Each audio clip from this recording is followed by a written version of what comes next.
ನಮಸ್ತೆ ಎಲ್ಲರಿಗೂ. ಹಿಂದಿನ ವಿಡಿಯೋದಲ್ಲಿ 4ನೇ ತರಗತಿ ಕನ್ನಡ ಘಟಕ ಪರೀಕ್ಷೆಗೆ ಸಂಬಂಧಿಸಿದಂತೆ 10 ಘಟಕಗಳ ಮೇಲೆ ಯಾವ ರೀತಿಯಾಗಿ ಮಾದರಿ ಪ್ರಶ್ನೆ ಪತ್ರಿಕೆಯನ್ನು ರಚನೆ ಮಾಡ್ಕೋಬಹುದು ಅಂತ ನೋಡಿದ್ವಿ.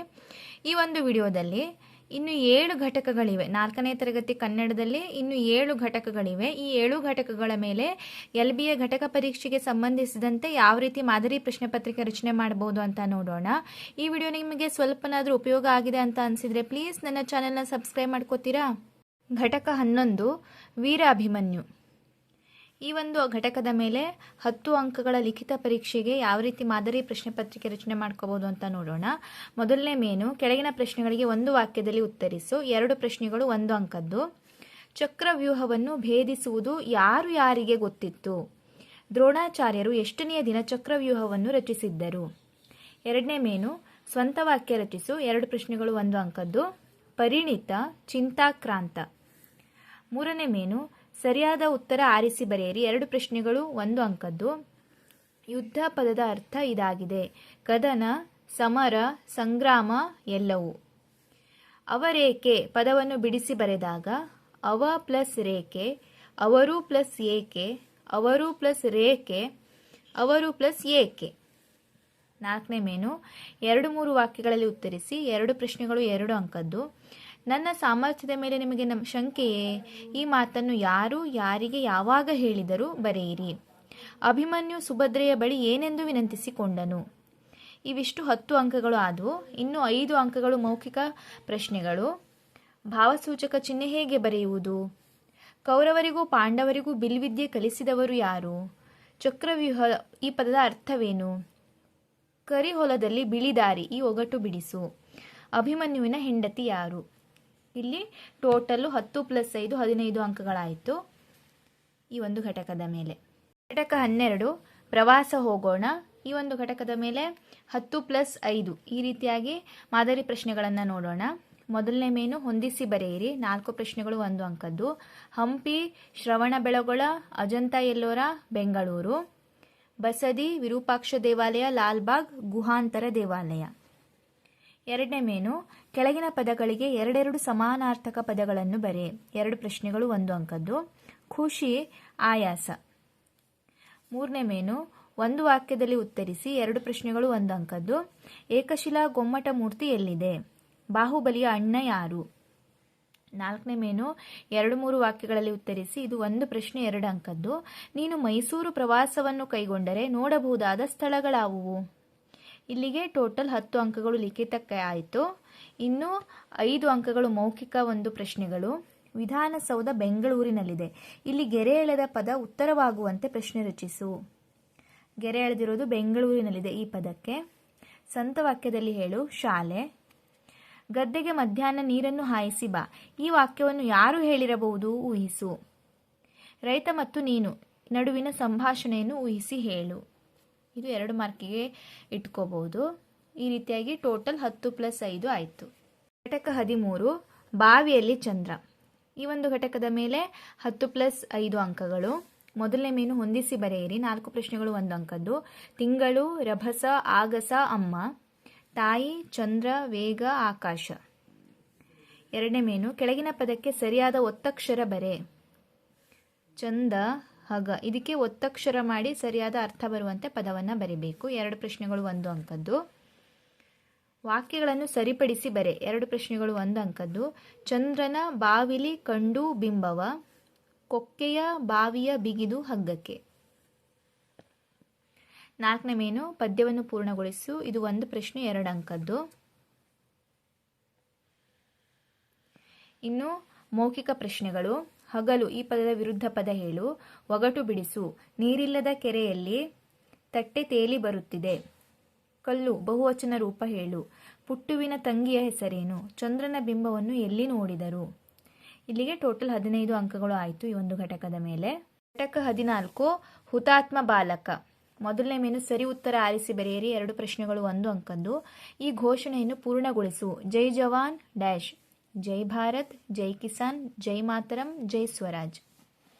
ಈ ದಿನಾಂಕದಂದು ಗಾಂಧೀಜಿಯವರು ಬ್ರಿಟಿಷರಿಗೆ ಭಾರತವನ್ನು ಬಿಟ್ಟು ತೊಲಗಿ ಎಂದು ಎಚ್ಚರಿಕೆ ನೀಡಿದರು. 1942 ಆಗಸ್ಟ್ 9, 1942 ಆಗಸ್ಟ್ 15, 1942 ಆಗಸ್ಟ್ 20, 1942 ಆಗಸ್ಟ್ 1. ಎರಡನೇ ಮೇನು, ಒಂದು ವಾಕ್ಯದಲ್ಲಿ ಉತ್ತರಿಸಿ, 2 ಪ್ರಶ್ನೆಗಳು 1 ಅಂಕದ್ದು. ನಮ್ಮ ದೇಶ ಯಾವುದು? ಗಾಂಧೀಜಿಯವರ ತತ್ವ ಯಾವುದು?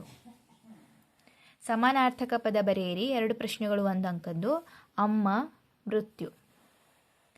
4ನೇ ಮೇನು, ಭಾರತದ ತ್ರಿವರ್ಣ ಧ್ವಜದ ಚಿತ್ರ ಬರೆದು ಬಣ್ಣ ಹಾಕಿ, ಇದು 4 ಮಾರ್ಕ್ಸ್ದು. ನೆಕ್ಸ್ಟ್ ಮೌಖಿಕ ಪ್ರಶ್ನೆಗಳು. ಶಾಲೆ ಪ್ಲಸ್ ಅನ್ನು, ಇದನ್ನು ಕೂಡಿಸಿ ಬರೆದಾಗ ಏನಾಗುತ್ತೆ? ಕಸುಬು ಪದದ ಅರ್ಥ ಏನು? ಶಾಲೆಯಲ್ಲಿ ಆಚರಿಸುವ ಸ್ವಾತಂತ್ರ್ಯ ದಿನಾಚರಣೆಯ ಬಗ್ಗೆ ಹೇಳು. ಇಲ್ಲಿಗೆ ಟೋಟಲ್ 10 + 15 ಅಂಕಗಳು ಹುತಾತ್ಮ ಬಾಲಕ ಪಾಠದ್ದಾಯಿತು.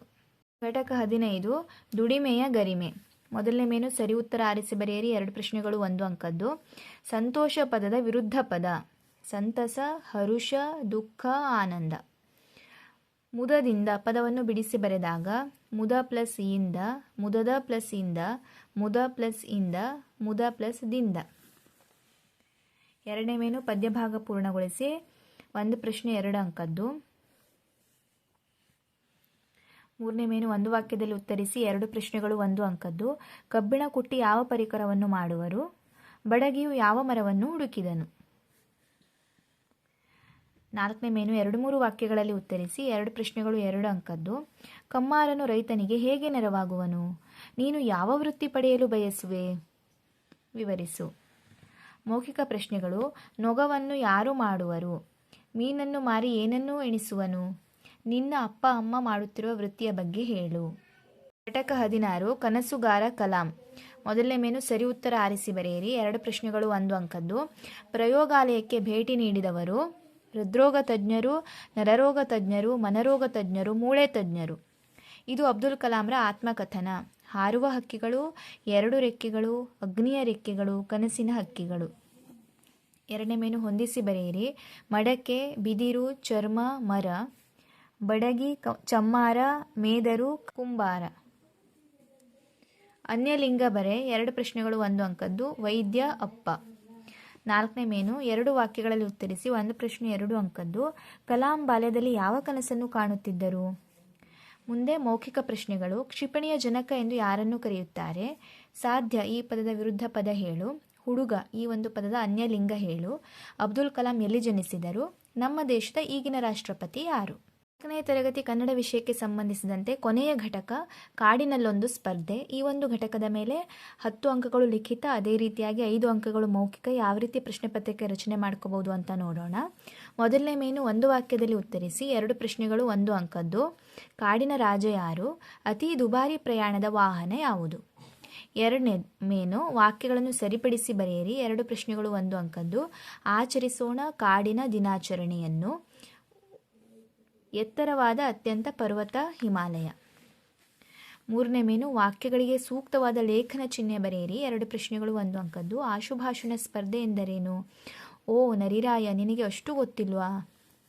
4ನೇ ಮೇನು, ಕೆಳಗಿನ ಪ್ರಶ್ನೆಗಳಿಗೆ ಉತ್ತರಿಸಿ, 2 ಪ್ರಶ್ನೆಗಳು 2 ಅಂಕದ್ದು. ರೇಡಿಯೋದ ಉಪಯೋಗವನ್ನು ತಿಳಿಸಿ. ನಿನಗೆ ಇಷ್ಟವಾದ ಪ್ರಾಣಿಯ ಚಿತ್ರ ಬರೆದು ಅದರ ಕುರಿತು ನಿನ್ನ ಮಾತುಗಳಲ್ಲಿ ಬರೆ. ನೆಕ್ಸ್ಟು ಮೌಖಿಕ ಪ್ರಶ್ನೆಗಳು. ನದಿ ಪ್ಲಸ್ ಅಲ್ಲಿ, ಇದನ್ನು ಕೂಡಿಸಿ ಬರೆದಾಗ ಏನಾಗುತ್ತೆ? ದಿನಾಚರಣೆ ಈ ಪದದ ಸ್ವಂತ ವಾಕ್ಯ ಮಾಡು. ಒಂದು ಹಪ್ಪಳ ಊರಿಗೆಲ್ಲ ಊಟ, ನಾನು ಯಾರು? ರೇಡಿಯೋ ಕಂಡುಹಿಡಿದವರು ಯಾರು? ಆಶುಭಾಷಣ ಸ್ಪರ್ಧೆ ಎಂದರೇನು? ಇಲ್ಲಿಗೆ 4ನೇ ತರಗತಿ ಕನ್ನಡದ ಎಲ್ಲ ಒಂದು ಘಟಕಗಳ ಮೇಲೆ ನಾನು ಮಾದರಿ ಪ್ರಶ್ನೆ ಪತ್ರಿಕೆ 10+5 ಈ ಒಂದು ಆಧಾರದ ಮೇಲೆ ಮಾದರಿ ಪ್ರಶ್ನೆ ಪತ್ರಿಕೆ ಯಾವ ರೀತಿಯಾಗಿ ರಚನೆ ಮಾಡ್ಕೋಬೋದು ಅಂತ ವಿಡಿಯೋಗಳನ್ನು ಮಾಡಿ ತಿಳಿಸಿದ್ದೀನಿ. ಎಲ್ಲ ವಿಡಿಯೋಗಳು ನಿಮಗೆ ಉಪಯೋಗ ಆಗಿದೆ ಅಂತ ಭಾವಿಸ್ತೇನೆ. LBAಗೆ ಸಂಬಂಧಿಸಿದಂತೆ ಇನ್ನಷ್ಟು ಮಾಹಿತಿಯೊಂದಿಗೆ ನನ್ನ ಮುಂದಿನ ವಿಡಿಯೋದಲ್ಲಿ ಸಿಗ್ತೇನೆ. Thank you for watching.